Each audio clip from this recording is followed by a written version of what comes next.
दोस्तों नमस्कार। क्या आप दावे के साथ कह सकते हैं कि दिल्ली का चुनाव अरविंद केजरीवाल जीत जाएंगे? क्या वाकई आप यह दावा कर सकते हैं कि बिहार में कुछ भी हो जाए अपने बूते बीजेपी सत्ता में नहीं आ सकती है? बिल्कुल नहीं। महाराष्ट्र के चुनाव के परिणामों ने इस देश को चौंका दिया। महाराष्ट्र की राजनीति के भीतर तमाम छत्रपों का बोरिया बिस्तर एक झटके में बंद हो गया और उसके बाद यह सवाल लगातार बड़ा होता चला गया कि क्या वाकई चुनाव में गड़बड़ी होती है। मसला यह नहीं कि ईवीएम में गड़बड़ी है, मसला यह भी है कि ईवीएम मशीन ही कहीं बदल तो नहीं जाती है।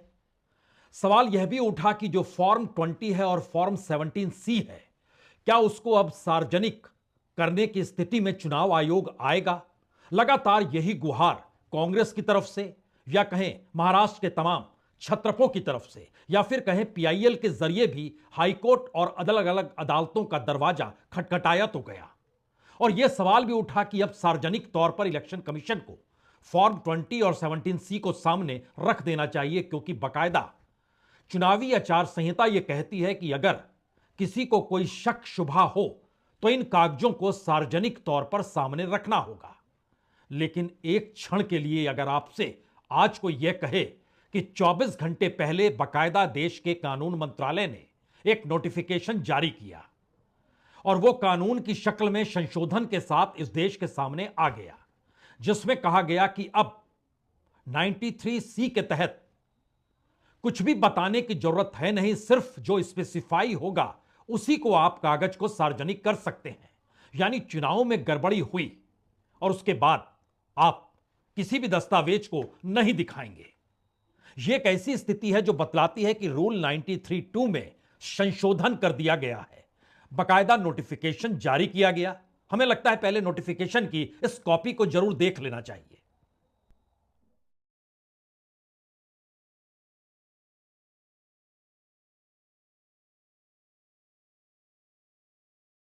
भारत सरकार के गैजेट में परिवर्तन किया जा चुका है और अब चुनाव आयोग को ऐसी कोई परिस्थिति का सामना करना ही नहीं पड़ेगा जहां पर उस पर यह आरोप लग जाए कि आपने चुनाव में गड़बड़ी की और आप हमें दस्तावेज दिखाइए। अभी तक तो बात सिर्फ वीवीपैट की हुआ करती थी, लेकिन अब परिस्थितियां दूसरी हैं, क्योंकि इस नोटिफिकेशन या गैजेट में जो सामने चीजें आई हैं उसमें फॉर्म 20 और 17C को सार्वजनिक करने का निर्देश हाईकोर्ट ने जो इससे पहले दिया था और दूसरी अदालतों में जो पीआईएल हुआ था उसके जरिए जब इसे कहा गया कि आप इसे सार्वजनिक करें, तो अब इलेक्शन कमीशन ने संशोधन कर दिया और लॉ मिनिस्ट्री के नोटिफिकेशन में एक साफ तौर पर कहा गया, पहले रूल 93/2 में चुनाव से जुड़े सारे कागज दस्तावेज पब्लिक इंस्पेक्शन के लिए ओपन करने चाहिए, लेकिन अब उसमें स्पेसिफाइड शब्द जोड़ दिया गया। जो स्पेसिफाइड नहीं है उसको सामने लाने की कोई जरूरत नहीं है।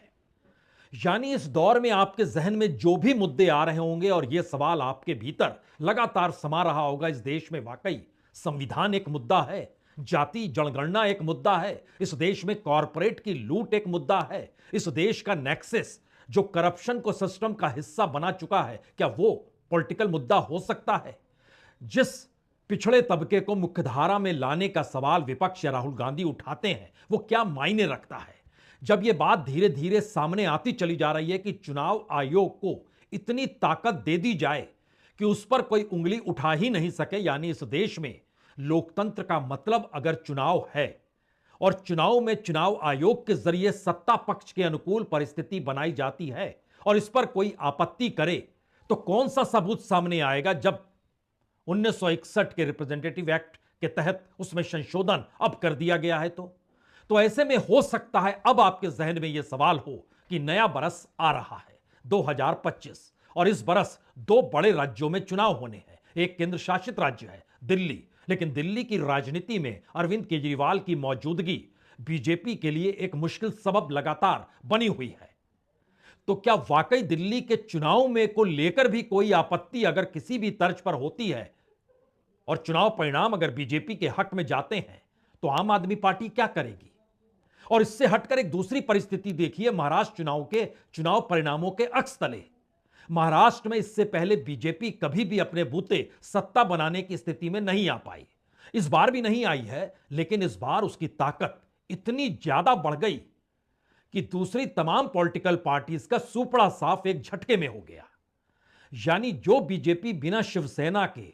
आगे बढ़ नहीं पाती थी और उसकी अपने एमएलएस की तादाद 105 जो पिछली बार जीत के आए थे उसे बड़ी ताकत के तौर पर देखा जा रहा था, इस बार वो आंकड़ा 137 तक पहुंच गया। यानी 144 में बहुमत चाहिए और उसके बाद उसे किसी पॉलिटिकल पार्टी की जरूरत होती नहीं है, क्योंकि निर्दलीय एमएलए हो या दूसरी पॉलिटिकल पार्टी जो उसके अपने सहयोगी हैं, उनके टिकट पर लड़ने वाले बीजेपी के कार्यकर्ता ही क्यों ना हो, उसी से सरकार बन सकती है। यानी बार्गेनिंग पोजीशन जिस भी सहयोगी की होगी वह कोई मायने रखेगी नहीं। क्या यही स्थिति बिहार में नीतीश कुमार के साथ 2015 के चुनाव में आने वाली है? क्योंकि बिहार की राजनीति में अभी तक यही माना जाता रहा है कि वहां के सामाजिक समीकरण छत्रपों के आश्रय ही चल सकते हैं और इसीलिए एक वक्त कांग्रेस राजनीतिक तौर पर जब हारी तो उसके बाद दोबारा वो सत्ता में लौट नहीं पाई। और वो दौर 80 का दशक था। उसके बाद लालू यादव की एंट्री और उसके बाद नीतीश कुमार की अलग पार्टी का बनना। बीजेपी अपने बूते बिहार में चुनाव जीत नहीं सकती है, लेकिन अगर महाराष्ट्र की तर्ज पर चुनाव परिणाम बिहार में आते हैं तो क्या करेंगे नीतीश कुमार और क्या करेंगे तेजस्वी यादव? कहां दरवाजा खटखटाएंगे, किसका दरवाजा खटखटाएंगे, किन दस्तावेजों को सामने रखने का प्रयास करेंगे? ईवीएम को लेकर चुनाव आयोग का रवैया क्या है, यह कोई छुपा हुआ नहीं है। अब सवाल यह था कि जब पोलिंग बूथ पर अलग अलग पॉलिटिकल पार्टी के रिप्रेजेंटेटिव्स की मौजूदगी होती है और वो जिन कागजों पर दस्तखत करते हैं और उसके बाद जो ईवीएम सील की जाती है या फिर पूरा गिन के जो फॉर्म 20 और 17C दिया जाता है उसको तो सामने लाया जा सकता था, लेकिन अब वह भी सामने नहीं लाया जा सकता है। मसला सिर्फ बिहार का नहीं है, मसला इसके साथ दिल्ली का भी है और हर उस राज्य का है जहां पर बीजेपी अपने बूते चुनाव जीत नहीं पाती है और वहां पर छत्रपों की मौजूदगी राजनीतिक तौर पर एक ताकतवर पॉलिटिकल पार्टी की स्थिति में हमेशा रहती है। लेकिन तमाम मुद्दे क्या मायने रखते हैं इस देश के भीतर, और मुद्दों की फहरिस्त अगर आप देखना शुरू कीजिएगा तो हो सकता है आपके जहन में यह भी सवाल आ जाए, इस देश में अलग अलग मुद्दों को अपने अनुकूल करने या मुद्दों के जरिए राजनीतिक लाभ की स्थिति जिस तरीके से बीजेपी और मोदी सत्ता बनाती चली आई, उसमें कोई भी विपक्षी पार्टी कहां टिक पाएगी अगर बीजेपी के सामने बहुत साफ तौर पर एक इबारत लिखी जा चुकी हो कि आपको चुनावी जीत तो मिलेगी, उसके बाद आपको जो करना है कर लीजिए। हमें लगता है कि 48 घंटे पहले संसद के भीतर एक सवाल पूछा गया था सरकार से, जो लोग देश छोड़कर भाग गए और उसमें खास तौर से जो टॉप 10 के लोगों का नाम आता है, उनसे आपने कितने पैसे की उगाही की है या पैसे की रिकवरी कितनी हुई है। यह बड़ा महत्वपूर्ण इसलिए है क्योंकि इस दायरे के भीतर में मेहुल चौकसी भी आते हैं, इस दायरे में नीरव मोदी भी आते हैं, विजय माल्या भी आते हैं, भूषण पावर भी आता है कंपनी, और अलग अलग कंपनियां भी आती हैं। जो जवाब फाइनेंस मिनिस्टर निर्मला सीतारमण के जरिए दिया गया वो चौंकाने वाला है। चौंकाने वाला इसलिए है क्योंकि उन्होंने पार्लियामेंट में कहा कि दरअसल बैंकों ने जो वसूली की है वो विजय माल्या से 14,130 करोड़ रुपए रिकवर कर लिए हैं। इसको सुनते ही तुरंत विजय माल्या ने एक सवाल किया कि दरअसल मेरे ऊपर जो कर्ज बताया गया था, हालांकि मैं उसे चुका चुका हूं, लेकिन जो भी कर्ज आपने बताया था वह 6,203 करोड़ का था और उस पर अगर आप इंटरेस्ट भी लगा लेंगे तो 1,200 करोड़ और आप जोड़ दीजिए और सब मिला के 7,803 करोड़ होते हैं। और आप खुद जब पार्लियामेंट में कह रहे हैं कि 14,130 करोड़ की रिकवरी की जा चुकी है, तो अब तो मेरे ऊपर जो मनी लॉन्ड्रिंग का केस है या जो भी करप्शन का केस है उसको आप हटा लीजिए। यह अलग मसला है कि किस तरीके से सीबीआई और आईडीबीआई बैंक के अधिकारी उस वक्त मिले और किस तरीके से, थोड़ी देर के लिए उसे भूल जाइए। यानी राजनीतिक तौर पर एक ऐसी स्थिति इस देश के ऊपर बार बार निकल कर आती है जहां पे बीजेपी की सत्ता किसी भी मुद्दे को लेकर करप्शन के खिलाफ नारे लगाते हुए दिखाई दे, इस देश के किसी भी स्कैम को लेकर या गड़बड़ी को लेकर राष्ट्रवाद की थ्योरी ले आए, किसी भी परिस्थिति में वह हिंदुत्व का आलाप रगने लगे। यह सारी परिस्थिति बताती है कि उसको एक बात की गारंटी है कि वह चुनाव जीत सकती है। और भारत में चुनाव जीतना तमाम पुरानी गड़बड़ियों को या तमाम स्कैम को एक झटके में ढक देता है और आपके ऊपर कोई आरोप उसके बाद लगा नहीं सकता है कि आपने गड़बड़ी की, क्योंकि चुनाव में जीत तो हो गई और इससे बड़ी क्लीन चिट और कौन देगा। यानी इस देश में बढ़ता हुआ एनपीए, इस देश में रईसों का बैंकों से कर्ज लेना, इस देश में कर्ज लेकर ना लौटाना, बैंकों की बुक ठीक करने के लिए सरकार का उस कर्ज माफी में बड़ी हिस्सेदारी अपने तौर पर दे देना। यह एक ऐसी परिस्थिति है जो धीरे धीरे झटके में आपको एक साथ 5 किलो अनाज बांटने तक भी जा सकती है। इस देश के भीतर में खाद के संकट से भी जुड़ सकती है। इस देश में चीन से लगातार माल की आवाजाही जो बढ़ती चली जा रही है, यानी भारत का एक्सपोर्ट कम और इंपोर्ट ज्यादा होते चला जा रहा है, उस परिस्थिति से भी जोड़ सकती है। यह वो परिस्थिति है जिसमें जिसका जिक्र जाति जनगणना और हाशिए पर पड़े तबके को मुख्यधारा में लाने का सवाल है, वह भी कोई मायने रखेगा नहीं, क्योंकि आप चुनाव जीत रहे हैं। और चुनाव जीतने की गारंटी वोटिंग उससे नहीं है। चुनाव जीतने की गारंटी चुनाव आयोग दे रहा है, क्योंकि चुनाव आयोग को कहीं ज्यादा ताकत सरकार दे रही है और सरकार इस मैसेज को कन्वे कर रही है कि चुनाव आयोग का निर्णय आखिरी निर्णय। और धीरे धीरे अभी तक तो खुद के खिलाफ कोई सवाल जब उठते थे सरकार के विरोध में, उसका दायरा बढ़ते बढ़ते जब पार्लियामेंट और विपक्ष के नेता राहुल गांधी को भी अब चुनौती और चेतावनी दोनों सत्ता देने की स्थिति में है कि आप हमसे कोई सवाल मत पूछिए, और पार्लियामेंट की महत्ता भी इस दौर में खत्म सी होती नजर आ रही है, तो एक सवाल कोई भी पूछ सकता है, क्या वाकई इस देश के भीतर में अब चुनावों को लेकर चुनाव आयोग से कोई संस्थान कुछ भी सवाल जवाब नहीं कर सकता है? एक ऐसी परिस्थिति क्या आ गई है, क्योंकि इससे पहले एसोसिएशन फॉर डेमोक्रेटिक रिफॉर्म हो या दूसरी कोई भी संस्था हो या दूसरी किसी भी पॉलिटिकल पार्टी का नेता हो, जो कि चुनाव को लेकर जब अदालतों का दरवाजा खटखटाता है और वहां से यह बात होती है कि चुनाव आयोग इन दस्तावेजों को सामने लेकर आए, लेकिन एक झटके में, और वह भी ऐसे वक्त में जब पार्लियामेंट जिस दिन खत्म होती है उस दिन इंडियन गैजेट में यह दर्ज कर दिया जाता है कि हम यह संशोधन कर रहे हैं, और उसको जारी एक झटके में कर दिया जाता है। एक क्षण के लिए उससे जुड़े इस डॉक्यूमेंट्स को फिर जरा देखिए।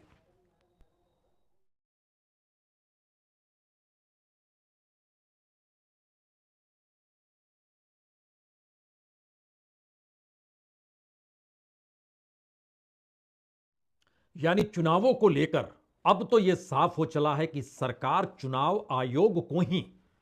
सबसे ज्यादा अधिकार भी देती है, और चुनाव आयोग में किसकी नियुक्ति हो, कौन शख्स रहे, वो सरकार ही तय करेगी। क्योंकि अब मुख्य चुनाव आयुक्त फरवरी में रिटायर होंगे। उसके बाद जिन दो लोगों की नियुक्ति हुई बतौर चुनाव आयुक्त, उनमें से एक नया मुख्य चुनाव आयुक्त बन जाएगा, और फिर एक नए चुनाव आयुक्त की नियुक्ति होगी। उसकी नियुक्ति में सरकार होगी, यानी प्रधानमंत्री मोदी होंगे, गृह मंत्री अमित शाह होंगे, और विपक्ष के नेता के तौर पर राहुल गांधी होंगे। लेकिन राहुल गांधी विरोध भी करें, अगर 3 लोगों को वोट डालने हैं तो जो 2 के हिस्से में वोट आएगा वही व्यक्ति चुनाव आयुक्त होगा। तो ऐसे में विपक्ष की मौजूदगी भी है और उसकी कुछ चलेगी भी नहीं। क्या यही स्थिति चुनावी प्रक्रिया के दौर में बीते 10 बरस में आपको अलग अलग खाकों में नजर आती है क्या? क्योंकि एक सवाल तो इलेक्ट्रल बॉन्ड को ले भी इस तर्ज पर उठा था,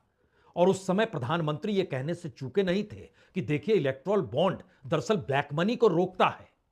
लेकिन जब यह बात सामने आई कि दरअसल जो इलेक्ट्रल बॉन्ड के जरिए पैसा आ रहा है उसमें आप कम से कम बता तो दीजिए किनका पैसा आ रहा है, और फिर हम तय करेंगे कि उस पैसे के एवज में उन्हें क्या क्या सुविधाएं और लाभ मिली है, किस कंपनी को, किस कॉरपोरेट को, किस क्षेत्र में कौन सा एनओसी मिल गया, और उसके बाद वो किस प्रोडक्ट को या किस क्षेत्र में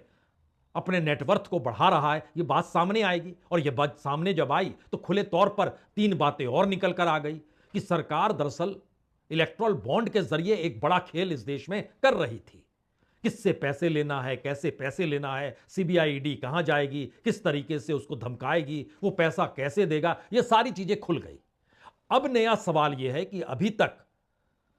संस्थानों को दायरे में नहीं लाया गया था कि ऐसा लगने लगे कि संस्थान जो कि कॉन्स्टिट्यूशनल बॉडी के तौर पर इस देश में मौजूद हैं, और उसमें अव्वल नंबर पर या पहले नंबर पर जिक्र अगर सुप्रीम कोर्ट का होता है, तो दूसरे नंबर पर इस देश में लोकतंत्र के तौर पर उसकी रक्षा करने के लिए चुनावों के जरिए चुनाव आयोग का होता है। और चुनाव आयोग में ही अगर उसके अधिकारों को बढ़ाते बढ़ाते और जनता के अधिकारों को कम करते करते या विरोध करने वालों के सामने एक बड़ी दीवार इस दौर में खड़ी कर दी गई कि अब आप कोई सवाल नहीं कर सकते हैं, सवाल करेंगे या विरोध करेंगे तो फिर जिन सबूत आप चाहते हैं वो सबूत आपको नहीं मिलेगा। कमाल की स्थिति हो सकती है। ये ठीक वैसे ही है कि पार्लियामेंट के दरवाजे पर जो हुआ वो हम कह रहे हैं, मान लीजिए सीसीटीवी का फुटेज हम आपको नहीं दिखाएंगे। ठीक वैसे ही इलेक्शन कमीशन जो भी चुनाव करा रहा है वो फ्री एंड फेयर इलेक्शन है, उसके दायरे में मत जाइए और हमसे दस्तावेज मत पूछिए कि वहां पर जो आपकी पॉलिटिकल पार्टी का जो बूथ मैनेजमेंट संभाल रहा था उसके हस्ताक्षर कहां पर थे, किस मशीन में थे, क्या वो डिजिटली हस्ताक्षर शिफ्ट तो नहीं होते हैं, क्या वाकई ईवीएम हैक नहीं हो सकता है, लेकिन ईवीएम मशीन तो बदली जा सकती है। कुछ ना पूछिए इस बारे में, क्योंकि कुछ भी पूछिएगा तो हम आपको नहीं दिखाएंगे, क्योंकि कानून मौजूद है। यह वैसा ही कानून मौजूद है जैसे सुप्रीम कोर्ट ने बहुत साफ तौर पर कहा कि वीवीपैट 100% क्यों होना चाहिए। एक औपचारिकता निभाइए, सिंबॉलिक के तौर पर चलिए और उसमें सिर्फ 5% रखिए, उसके जरिए आप मेल मिलाप कर लीजिए वीवीपैट के जरिए। फिर बाद में पता चला कि वो 5% वीवीपैट के भीतर भी वो कागज इलेक्शन कमीशन के पास नहीं है। यानी राजनीतिक तौर पर चुनावी जीत सत्ताधारी पार्टी की होगी, इसकी गारंटी लेकर वो इस देश में उन तमाम मुद्दों का सामना करने उतरती है, चाहे वो पार्लियामेंट हो या पार्लियामेंट के बाहर की स्थिति हो। तो इस देश में कौन सा वो मुद्दा है जिसके आश्रय कांग्रेस हो या राहुल गांधी हो, छत्रपों की पूरी कतार हो या इंडिया गठबंधन हो, वो कौन सा मुद्दा है जिस मुद्दे के आश्रय वह बीजेपी को सार्वजनिक तौर पर हरा सकती हो? बड़ा मुश्किल सवाल है ये। अब अपने लिए पीडीए बना लिया अखिलेश यादव ने, समीकरण साधने निकले, लेकिन उनके अनुकूल कुछ भी नहीं है। हो सकता है अगले बिहार के चुनाव में दलितों की तादाद ही बीजेपी को ज्यादा बड़े हिस्से में वोट डालने की स्थिति में आ जाए।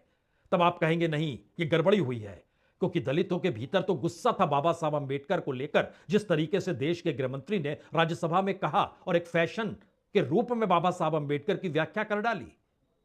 लेकिन चुनाव के परिणाम आ गए तो उसके बाद कुछ बचा नहीं। दो बड़े सवाल भारत की राजनीति में, जिस चुनाव के आश्रय इस देश के लोकतंत्र को देखा जा रहा था, उस चुनाव को ही क्या हैक करने की परिस्थिति में सत्ता आ चुकी है और इसके बाद लोकतंत्र को आपको सत्ता के नजरिए से ही देखना होगा। वह लोकतंत्र के मंदिर यानी पार्लियामेंट के भीतर हो या फिर चुनाव के दौर में वोट डालने वाले लोगों की स्थिति वोटिंग मशीन में जो कैद हो जाती है उसके जरिए हो। यह पहला सवाल। दूसरा बड़ा सवाल, इस देश के भीतर में सत्ता द्वारा किया गया कोई भी कार्य, कोई भी पॉलिसी, कोई भी नीतियां और उन नीतियों को लेकर विपक्ष राजनीतिक तौर पर पार्लियामेंट के भीतर और बाहर जिस भी आंदोलन को कर ले और जिस भी तर्ज पर मुद्दों को उठा ले, जनता किसी भी रूप में उसके साथ जुड़ जाए, लेकिन आखिरी परीक्षण अगर चुनाव में होता और इस देश के कॉन्स्टिट्यूशनल बॉडीज ही या उनको इतनी ताकत दे दी जाए कि उन तक विरोध के स्वर भी ना पहुंचे, तो इसके बाद चुनावी लोकतंत्र का मतलब क्या बचेगा? शायद यह सवाल अब आपके जहन में होना चाहिए। बहुत बहुत शुक्रिया, बहुत बहुत शुक्रिया।